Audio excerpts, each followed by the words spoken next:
பண்ணுது.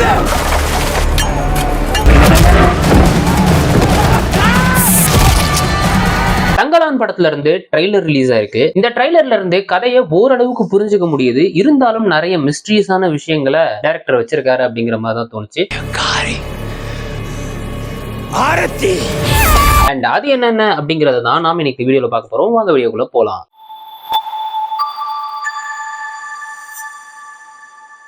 அண்ட் இந்த படத்தோட கதையை நம்ம பாக்குறதுக்கு முன்னாடி இந்த படத்தோட ட்ரைலர்ல என்னெல்லாம் காட்டியிருக்காங்க அப்படிங்கறத பார்க்கலாம். முதல்ல அந்த கோலார் தங்கவயில தான் காட்டுறாங்க. அதுக்கப்புறம் சியான் விக்ரம் அவர்கள் அவர் சைட்ல நடக்கிற அந்த சைடு விஷயத்தெல்லாம் காட்டுறாங்க. அதுக்கப்புறமா இந்த வெள்ளக்காரங்க வந்து அவங்கள அந்த இடத்துக்கு கூட்டிட்டு போறது, அதுக்கப்புறம் அங்க நடக்கிற சில பிரச்சனைகள் இதெல்லாம் காட்டுறாங்க. கடைசி அந்த ட்ரைலரோட பினிஷிங்கும் சூப்பரா இருந்தது. ஜிவி பிரகாஷ் மியூசிக்கும் நல்லா இருந்தது. இப்போ இந்த படத்தோட கதை டீகோட் பண்ணலாம். இந்த ட்ரெய்லரை வச்சு இந்த படத்தோட கதையை ஓரளவுக்கு கெஸ் பண்ண முடியுது. அதை நான் சொல்றேன். என்னன்னு பாத்தீங்கன்னா, இந்தியாவோட சுதந்திரத்துக்குலாம் முன்னாடி, ரொம்ப முன்னாடி, கோலார் தங்கவயிலே கண்டுபிடிக்கிறதுக்கு முன்னாடி, கேஜிஎஃப் அப்படிங்கிற ஒரு இடத்தை எக்ஸ்ப்ளோர் பண்றதுக்கு முன்னாடி வெள்ளக்காரங்க அந்த இடத்தை கண்டுபிடிக்கணும். அந்த இடத்தை சுத்தி நிறைய மர்மங்கள் இருக்கு அப்படிங்கிற மாதிரி அவங்களுக்கு தெரிஞ்சிருக்கு. அதனால இங்க இருக்கிற லோக்கல் பீப்புள்ஸ் உதவியோட போய் அந்த இடத்தை கண்டுபிடிக்கலாம் அப்படிங்கிற மாதிரி பிளான் பண்றாங்க. அதுக்கு அவங்க ஹெல்ப்புக்கு வர இடம் தான் பாத்தீங்கன்னா சியான் விக்ரம் அவங்களோட இடம். அங்க இருக்கிற மக்களை ஹெல்ப்புக்கு கூப்பிட்டு பசுபதி தான் போய் அந்த இடத்துல அந்த தங்கம் இருக்கிற இடத்தை கண்டுபிடிக்கிறாரு. போற வழியிலேயே நிறைய டிஃபிகல்டிஸ் இருக்கு. ஆக்சுவலி இந்த போர்ஷன் வந்து நமக்கு 1001 படத்தை ஞாபகப்படுத்துவோம். ஏன்னா போற வழியிலேயே நிறைய பிரச்சனைகள் இருக்கும். ஒவ்வொருத்தருக்கும் ஒவ்வொன்று வரும். தண்ணியில ஒண்ணு வரும், பாம்பு வழியா ஒண்ணு வரும். இழந்த 4வது ஆபத்து சர்ப்பம், அதாவது பாம்பு. ட்ரைபல் பீப்புள் மாதிரி ஒருத்தங்க வந்து அடிப்பாங்க. இந்த மாதிரி நிறைய விஷயங்கள் நடக்கும். அந்த மாதிரி தான் இந்த ட்ரெய்லர்லயுமே கிட்டத்தட்ட சிமிலரா காட்டியிருக்காங்க. பட் 1001 கதையா அது இருக்க வாய்ப்பு இல்லை. இது ரியல் லைஃப்ல நடந்த ஒரு ஸ்டோரி அப்படின்னு சொல்லியிருக்காங்க. 1001 முழுக்க முழுக்க ஒரு ஃபேண்டசி ஸ்டோரி.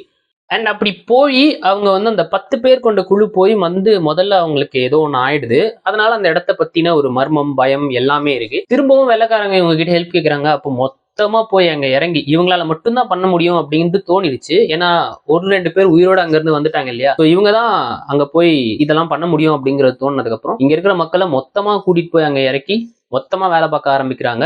இப்போ ஓரளவுக்கு அங்க போயிட்டாங்க, சக்சஸ்ஃபுல்லா அங்க இருந்துட்டாங்க, கண்டுபிடிச்சிட்டாங்க, தோண்ட ஆரம்பிச்சிட்டாங்க, எல்லாம் பண்ண ஆரம்பிச்சிட்டாங்க. ஆரம்பிச்சதுக்கு அப்புறம் அவங்களுக்கு அடுத்தடுத்து தொடர்ந்து துர்சம்பவங்கள்லாம் நடக்குது. அதுக்கப்புறம் இதை யார் பண்றா அப்படிங்கிறதையும் ஒரு கட்டத்துக்கு மேல தெரிஞ்சுக்கிறாங்க. அந்த பண்ற யாருன்னு பாத்தீங்கன்னா மாளவிகா மோகனன் அவங்களோட குரூப். அவங்க வந்து ஒரு சூனியக்காரி அப்படிங்கிற மாதிரி காட்டியிருக்காங்க. அது வந்து ஒரு மாதிரி மர்மமான ஒரு கேரக்டர் மாதிரி தான் காட்டிட்டு இருக்காங்க. ஏன்னா இந்த படத்தோட அந்த ஃபைட் சீக்வன்ஸ்ல கூட பாத்தீங்கன்னா ஒரு அடி அடிக்கும் போது ஒவ்வொரு அடிக்கும் அவங்களோட டிரான்சிஷன்ஸ் வேற மாதிரி இருக்கும். ஒரு மாதிரி அவங்க கெட்டப்ல இருப்பாங்க, திடீர்னு போர்வை பத்திட்டு இருக்க மாதிரி இருப்பாங்க, கெட்டப்ல இருப்பாங்க, போர்வை பத்திட்டு இருக்க மாதிரி இருப்பாங்க. அப்படி மாத்தி மாத்தி காட்டிட்டு இருப்பாங்க. ஆனா சைட்ல அடி வாங்குறவர் அப்படியேதான் இருப்பாரு.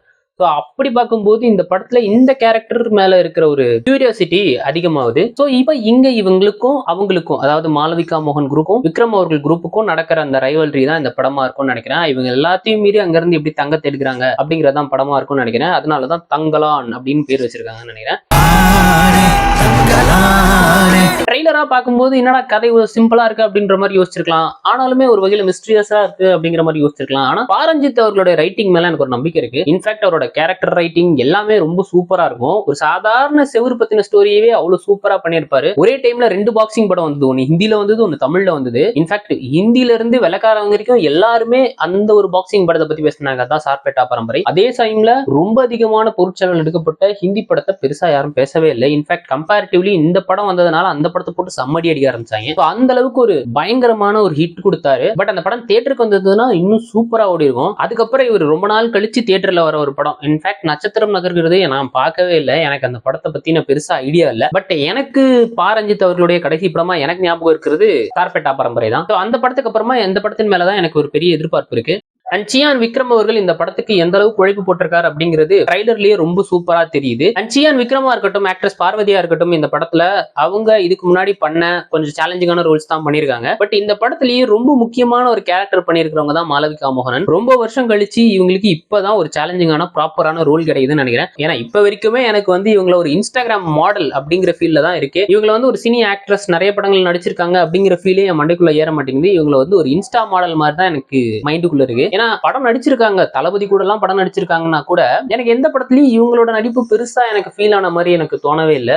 இந்த படத்துல இந்த ட்ரெய்லர்ல பார்க்கும்போது அவங்களோட கேரக்டர் பயங்கரமா இருக்கும் அப்படிங்கிற மாதிரி தோணுது. இன்ஃபேக்ட் இந்த படத்துல இவங்க வந்து தன்னை ப்ரூவ் பண்ணிருப்பாங்க அப்படின்னு நினைக்கிறேன். அண்ட் இதுக்கப்புறமா இந்த படத்துல ரொம்ப குறிப்பிட்டு சொல்ல வேண்டிய விஷயம் வந்து ஜிவி பிரகாஷ் அவர்களுடைய மியூசிக். அது வந்து அட்டகாசமா இருந்தது. அதுலயும் கடைசியா வர அந்த ஒரு போர்ஷன்ல வர அந்த சாங், டைட்டில் போடுறதுக்கு முன்னாடி வர அந்த சாங், டைட்டில் வரும்போதே வர அந்த சாங், அது சூப்பரா இருக்கு.